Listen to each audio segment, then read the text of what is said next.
আরে ভাতিজা, হ্যাঁ, এদিকে আয় তো, আয় তো, শোন শোন শোন শোন। কি খবর হে? আরে মহা বিপদে পড়ে গেছি। আসসালামু আলাইকুম। কি বিপদে পড়লি হে? ওয়ালাইকুম আসসালাম।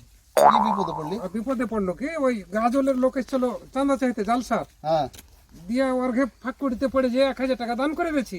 হ্যাঁ, মোটরসাইকেল চালিয়ে চলে গেল। পরে আমি বুঝতে পারছি যে বেশি দিয়ে দিচ্ছি টাকা, 500 টাকা দিলেই তো হয়তো। হ্যাঁ।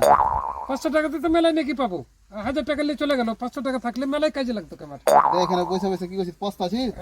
পস্তাচ্ছি মানে জান চলে গেল আমার এই দান করার পরে। 500 টাকা দিলেই তো হতো।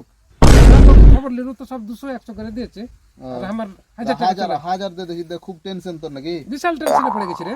ধর না, যা যা যা, একলে যা, যে ধরকা থাম থাম থাম থাম থাম থাম বসে। ধরকা যা। টেনশন করতে হয় এগুলো, টেনশন করতে হয়। আর তুই যে এই যে এই 1000 টাকা দিয়ে দেখিস টেনশন করছিস, তো এটা তো তুই নাকি পাবি নাকি পাবো না? না? কোনো নাকি পাবি না একটাও।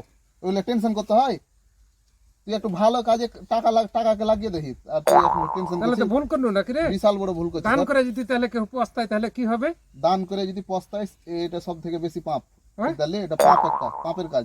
ঠিক আছে, তোকে আর যেতে হবে না তাহলে। ওটা আমার 1000 টাকা তাহলে হয়ে যাক, দান হয়ে যাক। তুই ভালো লেগে আল্লাহর কাছে দান করেছিস, হ্যাঁ, হ্যাঁ। তোর ভালো হওয়ার লেগে। আর তুই যে পস্তে খালি পস্তে চলে যাচ্ছিস, ওভাবে কাজ হয়? দান করে তাহলে কেউ পস্তাবে না। পস্তে